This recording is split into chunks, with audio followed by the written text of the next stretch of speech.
Oke, aku mulai ya. Assalamualaikum warahmatullahi wabarakatuh. Shalom Om Swastiastu, Namo Buddhaya, salam kebajikan. Halo teman-teman, kita dari kelompok 2 kelas 220 PDB. Hari ini akan mengadakan webinar series yang berjudul Jangan Remehkan Nyamuk DBD. Kali ini kita akan membahas DBD itu sendiri.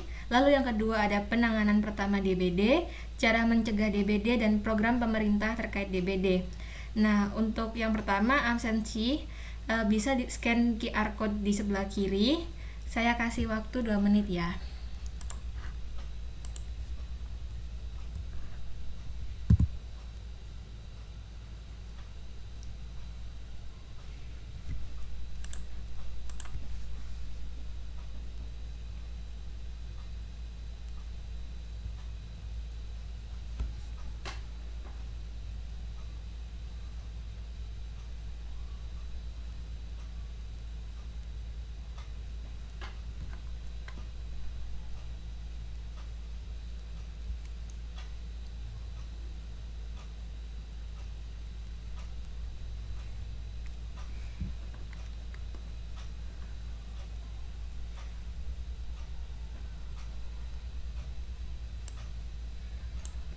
Sekiranya dicukupkan untuk absensinya bisa dilanjut ke materi.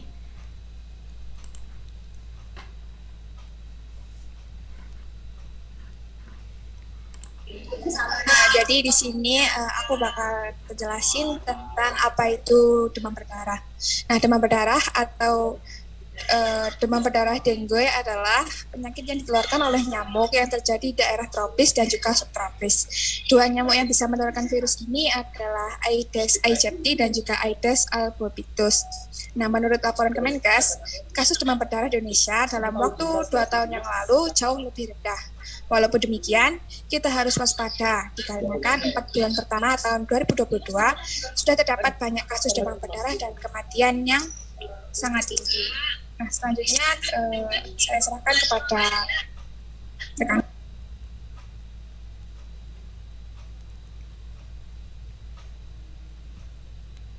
Oke, terima kasih banyak Elsa atas pengenalannya, apa itu DBD. Selanjutnya aku akan membacakan atau menjelaskan tentang penanganan DBD.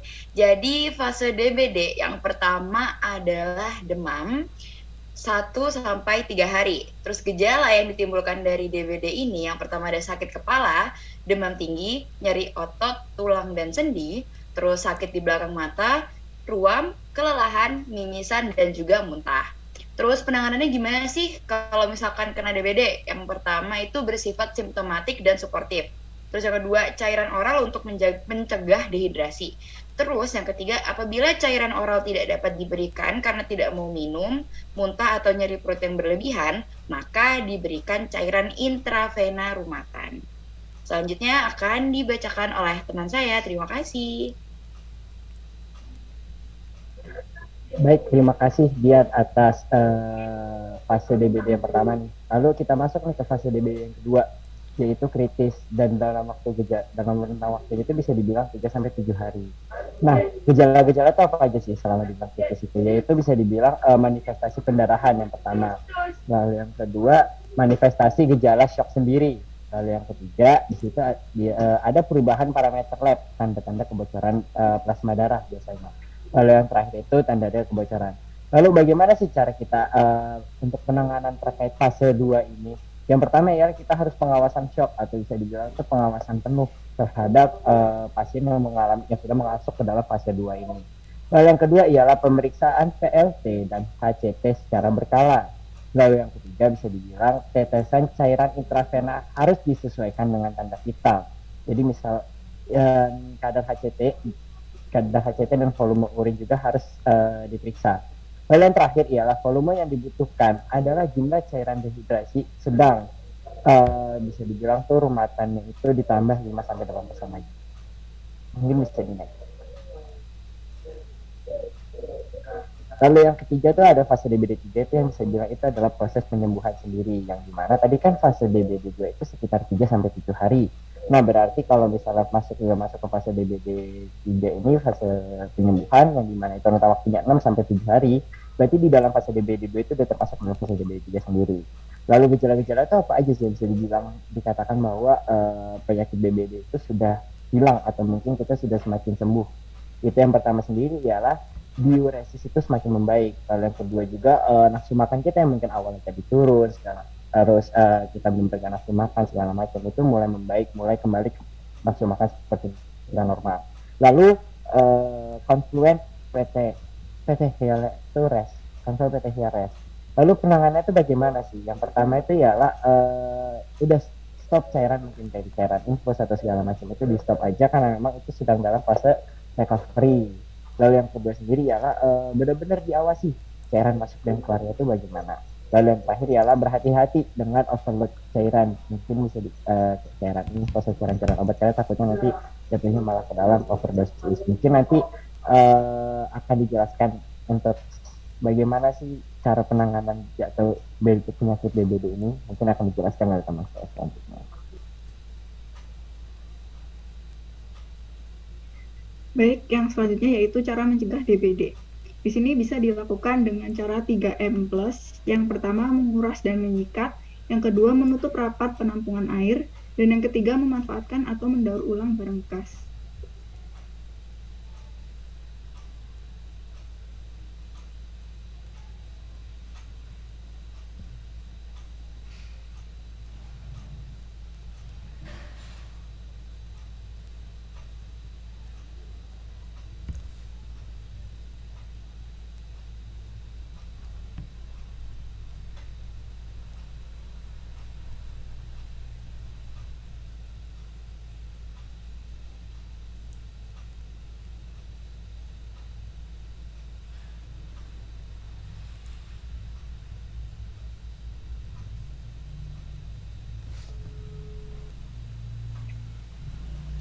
Cara mencegah DBD: pertama, memelihara ikan pemakan jentik. Kedua, menggunakan obat nyamuk.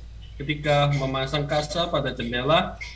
Keempat, gotong royong dan membersihkan lingkungan. Kelima, periksa tempat penampungan air.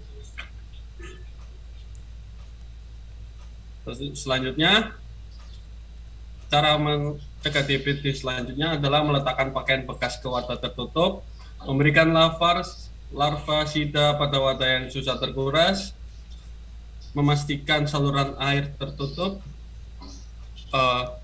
menanam tanaman pengusir nyamuk.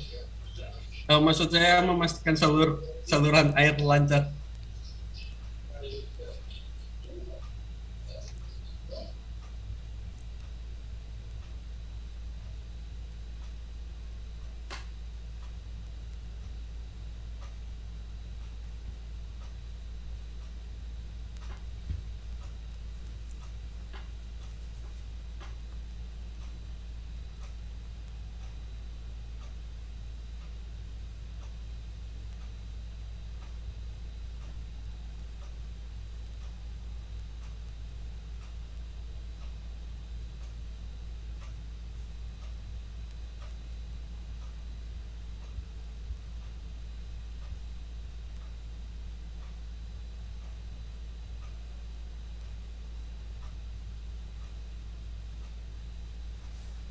Baik, untuk yang selanjutnya ada program pemerintah terkait penanganan demam berdarah itu sendiri.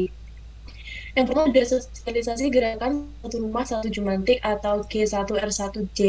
Kemudian yang kedua ada himbauan untuk melakukan PSN 3M+, yaitu menguras atau membersihkan tempat penampungan air seperti bak mandi, ember air, tempat penampungan air minum, dan penampung air lemari es, dan lain-lain. Kemudian yang ketiga ada memperkuat fungsi tim Pojaknal DBD tingkat kabupaten dalam mengaktifkan kader kesehatan di Posyandu sebagai kader jumantik. Dan yang terakhir ada program Voking.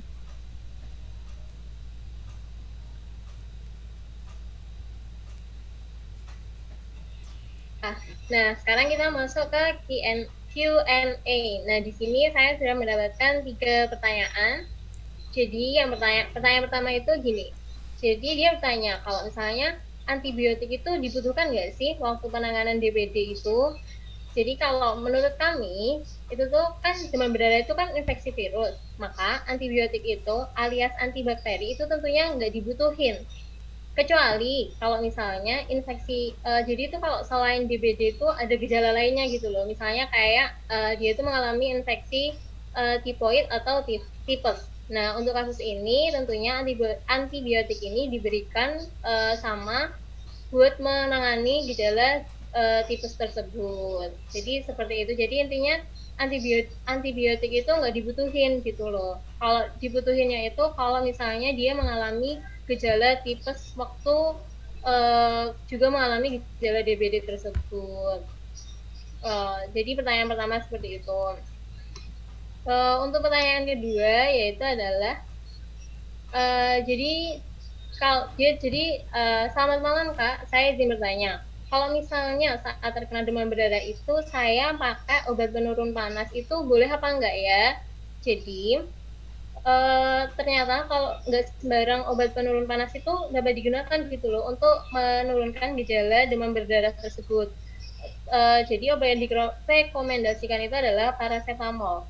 Kalau misalnya obat lain kayak misalnya ada ibuprofen, asam mefenamat, aspirin dan juga golongan steroid itu nggak direkomendasikan karena itu tuh punya efek dapat mencegah agregasi platelet yang dikhawatirkan itu malah dapat memperburuk kondisi DBD tersebut jika terjadi pendarahan seperti itu.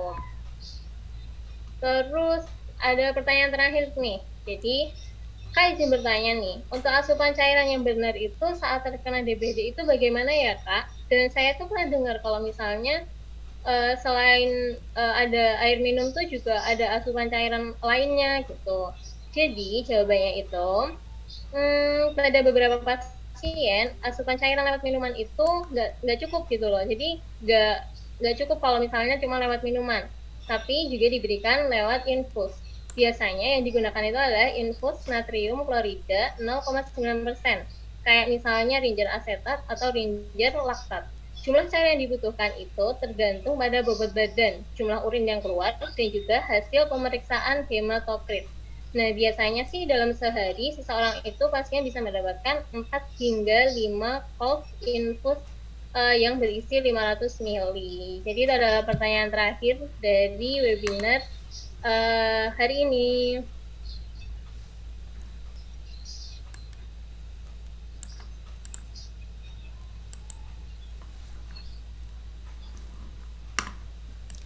Baik, terima kasih untuk Widya Rahma atas insightful Q&A-nya. Yang terakhir nih, mungkin emang waktu kita agak terbatas, jadi untuk teman-teman bisa scan QR lagi untuk absensi terakhir dan post test atas webinar ini. Mungkin 5 menit cukup kali ya, bisa dimulai dari sekarang.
Saya ingatkan kembali untuk pengisian absensi dan post-test kurang 2 menit ya. Terima kasih.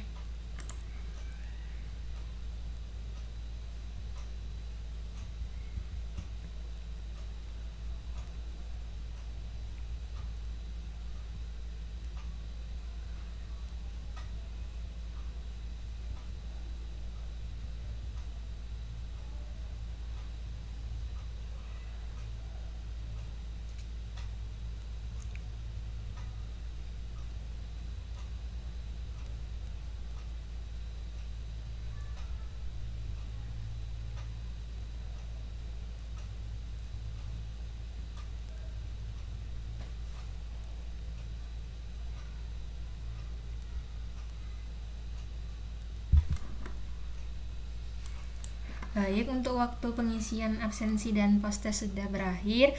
Kami dari kelompok 2 mengucapkan terima kasih yang sebesar-besarnya udah menyempatkan waktu untuk mengikuti webinar singkat ini. Semoga ilmu yang kalian dapat bisa berguna dan bermanfaat di kemudian hari. Saya tutup dan wabillahi taufik wal hidayah. Wassalamualaikum warahmatullahi wabarakatuh. Dadah semua.